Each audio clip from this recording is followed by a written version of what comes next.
Let's mic CM साहब। संविधान का 131वां संशोधन विधेयक लोकसभा में पारित न होने पर आंध्र प्रदेश के मुख्यमंत्री एन चंद्रबाबू नायडू ने केंद्र सरकार पर निशाना साधा है। उन्होंने कहा ये एक जरूरी एनवायरमेंट है।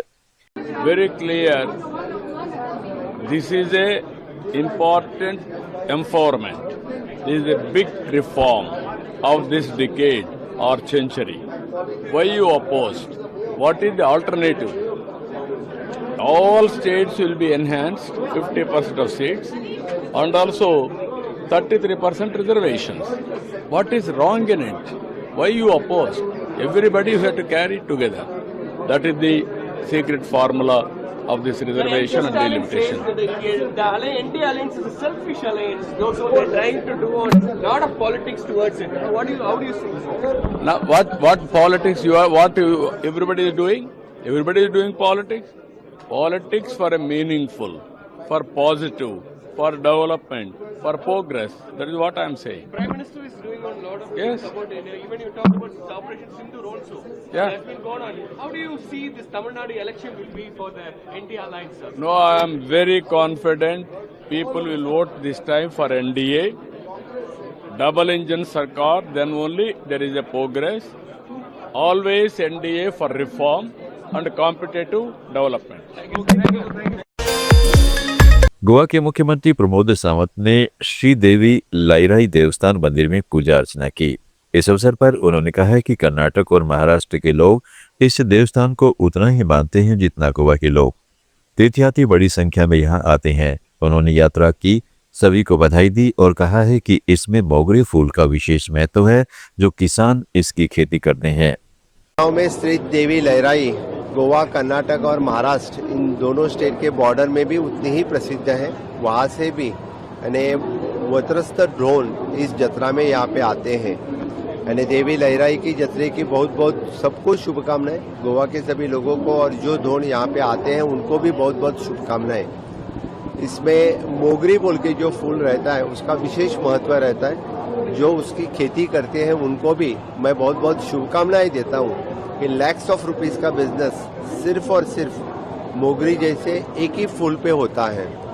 इसलिए मैं सबको शुभकामनाएं देते हुए मेरे एडमिनिस्ट्रेशन की तरफ से चाहे वो पुलिस हो, कलेक्टर हो, हेल्थ डिपार्टमेंट, पीडब्ल्यूडी डिपार्टमेंट, सभी ने अच्छी तरह से यहाँ का इंफ्रास्ट्रक्चर डेवलपमेंट किया है। यहाँ का disaster management plan, evacuation plan जो रेडी किया है उसी के हिसाब से जत्रा होगी।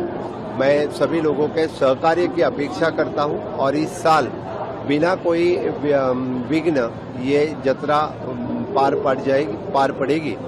इसीलिए मैं फिर एक बार सभी इस जत्रा में आने वाले लोगों को बहुत बहुत शुभकामनाएं देता हूं। छत्तीसगढ़ के मुख्यमंत्री विष्णुदेव साय ने प्रधानमंत्री नरेंद्र मोदी के महिला सशक्तिकरण प्रयासों की तारीफ की। उन्होंने कहा है कि पीएम बनने के बाद मोदी ने महिलाओं का सम्मान बढ़ाया। शौचालय निर्माण, जनधन खाते, उज्ज्वला योजना में गैस सिलेंडर जैसे कई काम किए। महिलाओं को 33% आरक्षण के लिए 16 से 18 अप्रैल तक संसद का विशेष सत्र बुलाया, लेकिन कांग्रेस, टीएमसी, सपा और विपक्ष ने बिल पास नहीं होने दिया।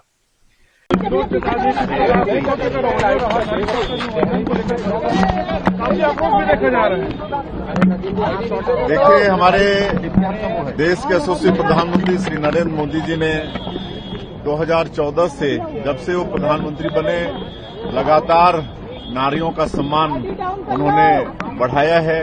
बेटी बचाओ बेटी पढ़ाओ से लेकर सुकन्या समृद्धि योजना, फिर देश के सर्वोच्च पद पर आज एक महिला राष्ट्रपति के पद पर विराजमान है और करोड़ों करोड़ों हमारी माताओं के लिए मतलब शौचालय का निर्माण, उनके लिए जनधन खाता,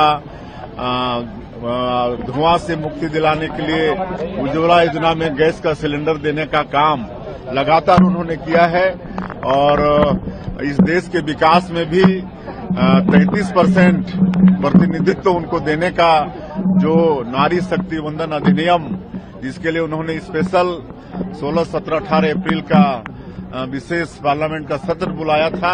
लेकिन जिस तरह से इंडी गठबंधन ने और विशेषकर कांग्रेस, सपा, टीएमसी वगैरह पार्टी ने इसको पास होने नहीं दिया और पास नहीं होने देकर 70 करोड़। असम के मुख्यमंत्री हेमंत बिस्वा शर्मा ने एसआईआर लिस्ट पर ममता बनर्जी को आड़े हाथों लिया है। उन्होंने कहा है कि जितना नाम एसआईआर में कटा है वे सड़कों पर नहीं उतरे। आपत्ति वालों का विरोध न होने पर ममता इसका विरोध कर रही है। शर्मा बोले, एसआईआर का विरोध बांग्लादेश में होना चाहिए, पश्चिम बंगाल में नहीं। ममता खुद महिला मुख्यमंत्री होकर संसद में महिलाओं के आरक्षण का विरोध किया। इससे देश की महिला नाराज हैं। अब चुनावी रण में भी वे पीछे हैं। देखिए, एसआईआर में जिसका नाम काटे हैं वो क्या रास्ते में आए हैं?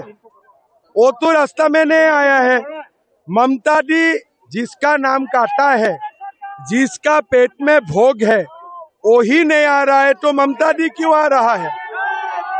तो एसआईआर का विरोध बांग्लादेश में होना चाहिए, एसआईआर का विरोध पश्चिम बांग्ला में होना नहीं चाहिए। ठीक है। ममता दीदी खुद एक वुमेन चीफ मिनिस्टर होके संसद में जो किया, इससे पूरा देश का महिला नाराज है। काल से थोड़ा बहुत जो ममता बनर्जी कॉन्टेस्ट में थे, वुमेन रिजर्वेशन बिल का अपोज करने का बाद ममता दीदी अभी कॉन्टेस्ट में भी नहीं है। ठीक है। दिल्ली के मुख्यमंत्री रेखा गुप्ता ने कहा है कि वाद विवाद का दौर बहुत जल्द खत्म होने वाला है और बंगाल एक नया सवेरा देखेगा। उन्होंने कहा कि 5 मई की सुबह बंगाल पर विकास और विश्वास की नई किरण पड़ेगी। वर्षों से भय, भ्रष्टाचार और घटनाओं के दौर से जूझ रही बंगाल की जनता अब बदलाव चाहती है। ये वाद विवाद का दौर बहुत जल्द खत्म होने वाला है। बंगाल एक नया सवेरा देखेगा। 5 मई को जब सुबह होगी तो बंगाल के लिए विकास की और विश्वास की नई किरण इस धरती पे पड़ने वाली है। और वर्षों की जिस भय और भ्रष्टाचार के माहौल में बंगाल की जनता जीने के लिए मजबूर थी, जिस कटमनी के काटने से बंगाल की जनता दुखी थी, वो सारा निज़ाम बदलेगा और पूरे के पूरे बंगाल की जनता के समर्थन से, उनके विश्वास के साथ, उनके वोट के साथ पूरे बंगाल में भाजपा की सरकार बनेगी। उत्तर प्रदेश के मुख्यमंत्री योगी आदित्यनाथ ने कहा है कि बहनों के नेतृत्व में निकाला जा रहा आक्रोश मार्च कांग्रेस, सपा, टीएमसी और डीएमके जैसी महिला विरोधी नीति वाली पार्टियों के खिलाफ आज देश भर में महिलाओं ने जो गुस्सा है उसका प्रतीक बनेगा। वैसे आज बहनों के नेतृत्व में आक्रोश मार्च कांग्रेस, सपा, टीएमसी, डीएमके के महिला विरोधी आचरण के खिलाफ जो देश भर में आज आम जन में और खासतौर पर आधी आबादी में आक्रोश है, उसका प्रतीक लखनऊ का यह आक्रोश मार्च बनेगा। मेरी आप सबसे अनुरोध होगा कि पीछे से लेकर के सभी लोग आप देख रहे होंगे कि हजारों की संख्या में बहनें आई हैं इस आक्रोश मार्च का हिस्सा बनने के लिए।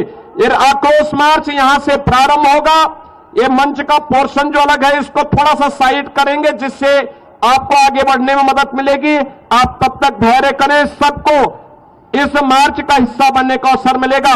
यही कहते मैं अपनी वाणी को विराम देता हूं। धन्यवाद। हिमाचल प्रदेश के मुख्यमंत्री सुखविंदर सिंह सुक्खू ने कहा है कि शिक्षा में समानता हमारा मूल सिद्धांत है। उन्होंने बताया कि स्कूलों में अब विद्यार्थियों के समान फीस लेने के निर्देश दिए गए हैं ताकि हर बच्चे को बराबरी का अवसर मिल सके और किसी भी परिवार पर शिक्षा का अतिरिक्त बोझ न पड़े। सुक्खू ने कहा है कि डॉक्टर YS पवार विद्यार्थी ऋण योजना के तहत उच्च और व्यावसायिक शिक्षा के लिए केवल 1% ब्याज दर पर 20 लाख रुपए तक का शिक्षा ऋण दिया जा रहा है। आप सुन रहे थे let's smile more than radio. Follow कीजिए हमें हमारे सोशल मीडिया प्लेटफॉर्म्स पर।